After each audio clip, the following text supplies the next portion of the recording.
What's going on, everyone? Welcome back to the show. So I told you guys we're going to follow these Senate races. I think these are very, very important for us to focus on. I'm going to do a follow-up today. We're going to be talking about the Georgia race because it's starting to tighten up.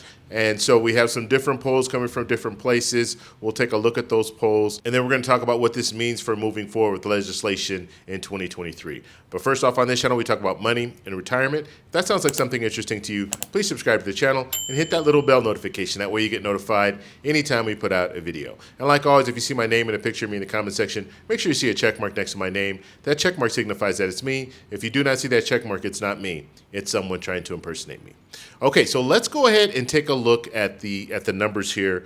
And I'm looking at the Real Clear Politics. This is what I use generally to take a look at these different races, because what they'll do is they'll give you the Real Clear Politics average of all the different polls. And I think it's very important for us to focus on that, because you're going to have polls that are going to say a lot of different things. And in this race, you can see that there are polls that are all over the place right now. And now we saw Senator Warnock, who is the incumbent. We saw him leading in most of the polls. But just recently, we're now seeing some change when it comes to some of these polls. And so let's go down to on 828 to 829. We'll go down to that Emerson poll because that is where, I believe that's where I left off last. So we have a +2. So right now, Warnock is at 44%. Walker is at 46%. And so now we're looking at a +2 for Walker. So Herschel Walker is doing well in that poll. Now I want you to look. The important thing to look at is how many people participated in this poll, and are they likely voters? Are they registered voters? And so we're looking at likely voters, and we're looking at 600 likely voters.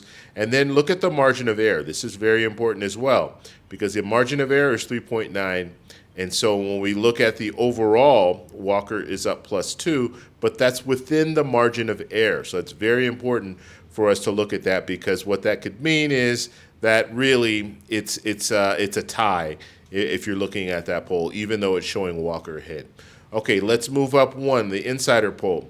So the insider poll, that was on September 6th and September 7th, and that was 550 people, likely voters, that participated in that poll. We'll look at that margin of error. It's 4.2. And then look at Warnock at 44, Walker at 47, and Walker is +3. So looking at the margin of error, this is still within that tie category, okay? So that's important for us to look at. Now, let's move up to the Quinnipiac poll, and we're looking at September 8th to September 12th. So this is the latest poll that's out. And the margin of error here, or actually let's move back to the sample size. Sample size is 1,287 likely voters. The margin of error is 2.7, and Warnock's at 52. Walker is at 46. That puts Warnock at a +6. Okay, looking at that margin of error, 2.7.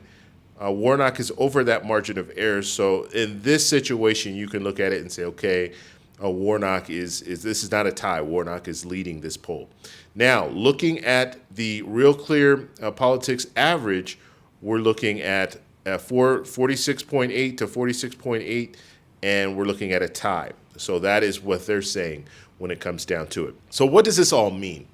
When we're looking at these polls, first off, a poll is just a small sample size, so we're not going to know exactly how everyone feels in Georgia, but we get a pretty good indicator. And after we look at a variety of different polls, we can kind of sum it up and say, you know what, this candidate, it looks like they are outperforming the other candidate, so they will probably win.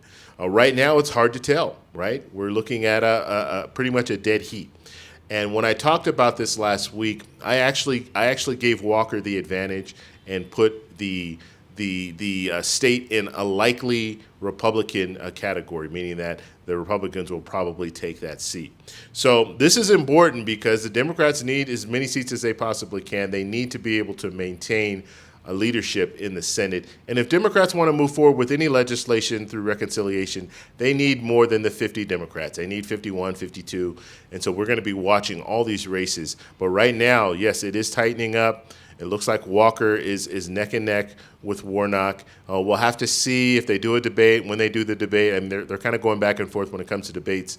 They've agreed that they want to debate, but that now they have to look at the rules and all the different things when it comes to debates. It's just it's kind of ridiculous. I think they have three debates that they're trying to move forward with, and so those debates will really show a lot. And what I'm interested to see Herschel Walker how he is in a debate, and what does he say on the issues, because we've been seeing a lot of different stuff coming out where Walker says this, Walker says that. They don't really have a platform as of right now how they want to move forward when it comes to making changes. I want to hear what he has to say when it comes to Social Security and Medicare and different programs like that. But right now, it looks like it's a dead heat when it comes to Walker and Warnock, so we'll just follow it. And so that's all I have. I just wanted to put this quick little video out. Make sure you guys comment below, like the video, and subscribe for more.